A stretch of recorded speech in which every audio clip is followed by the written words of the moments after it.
up is Kim Patrick Kobza. He's CEO and founder of Neighborhood America. I'm going to turn the heat down.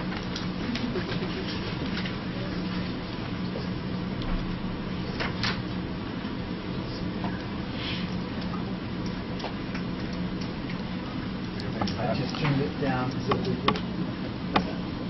There we go. Testing. You can probably hear me anyway. But, anyway. Hey, real quick, show of hands. Who's in the marketing background? So I just want to understand the audience. So marketing, who's business, not marketing? Okay. Publishing media. Okay. Any government, public sector, nonprofit? Good. That gives me a sense of it. So mostly marketing, a little publishing, a little media, so on. That's very helpful. Okay. Well, what I'd like to do, I'm going to touch 3 themes very quickly. And what I'd like to do is start with a framework for how we think about crowdsourcing, but networking really. And then secondly, we're going to talk about a range of uses.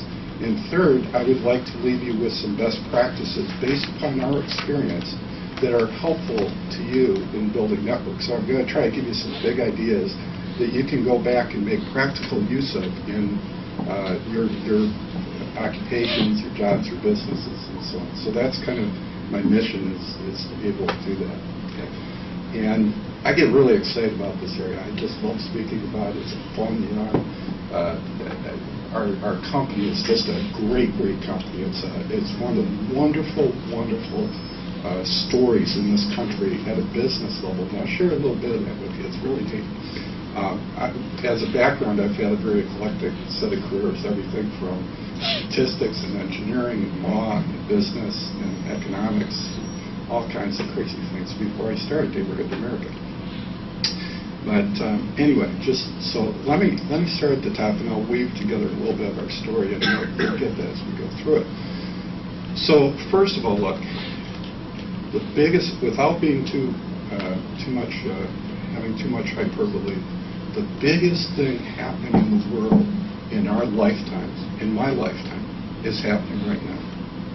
The biggest thing happening in the whole world, and that is that we're finally starting to use networks to listen to people. We're listening to customers, we're listening to partners, we're listening to employees, and we're getting value from all of that listening. We've always done it in a very traditional way, in a very old world way, right? In our history in this country and in others, as part of the economy, and the manufacturing economy is always very linear, right? There's a supply chain and values added at each step of a supply chain, or there's a broadcasting chain, and we're all experts at some area of the broadcasting, right? And so that is our history, is that we have built an economy based on accountability, upon measurement, and upon value added at each and every step of a process. And everybody does their job, and everybody's an expert in that job. That's the old world, right? And in the old world, in advertising models or in publishing models, we stand outside of a network and we pitch a message into a network. And we rely upon that content in that message to drive home whatever action we're trying to get out of the citizens in that network, right? So that's the old world.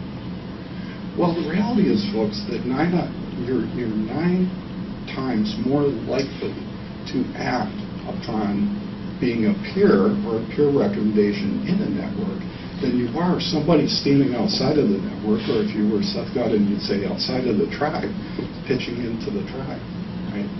9 times more likely. So when we're organizations, what's different about the new world is we have to put ourselves in network.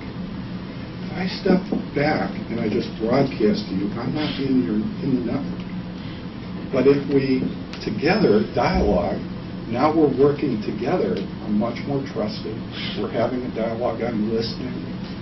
We're just putting content into our network, right? So you're much more likely to act. I was buying a car. Would you buy it on the basis of an ad? Of course not. I ask my friends, what did you buy? Why'd you buy it? What did you? That's how you make your decisions. Most decisions in life you make through your peer network.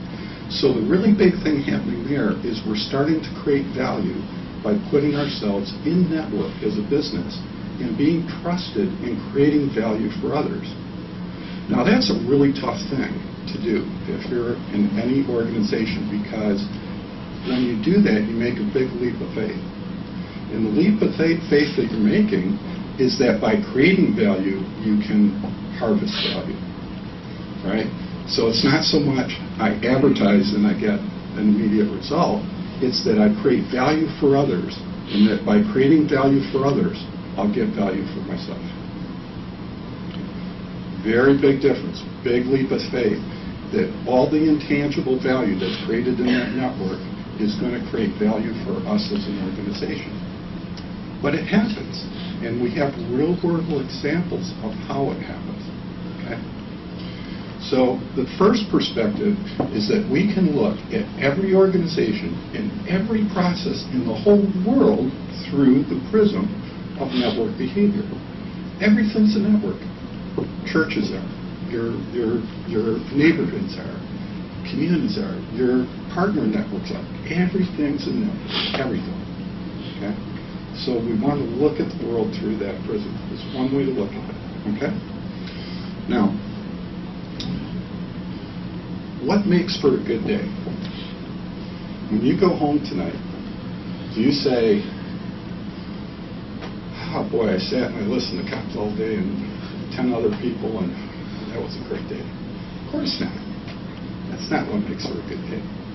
What makes for a good day is you share something, you talk to others, and somebody listens and they act on that. You go home and you say, somebody listened to me. That was really great. It was a validation. It was a good day. I made a difference in somebody's life. That's what it means to be in network. Okay?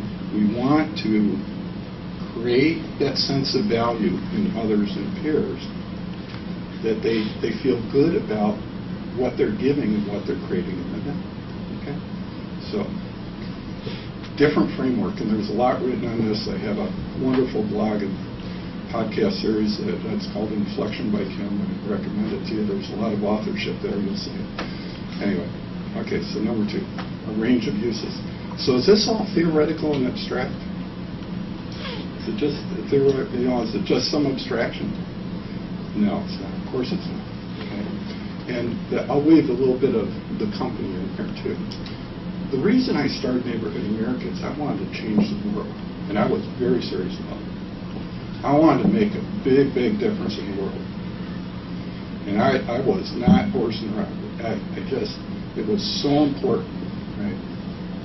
And so I said, okay, well, what's the biggest problem in the world that you can solve, that you would uniquely solve? And for me, that was, I looked at public processes and I said, oh, that's a horrible thing. You never think of anything good when you think about public processes.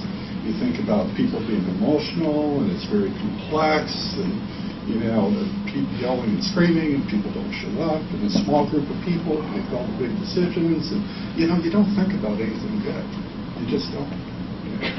So that's a good problem to solve, because you know what? It happens everywhere in the world, everywhere, without exception. So all the decisions made in our government, our public sector agencies, all that made by a few people, really big decisions affect everybody. Because the processes themselves are not easy. And there's a lot of social fear in those processes that represents a barrier to people participating. It's one of the most powerful human emotions there is, social fear.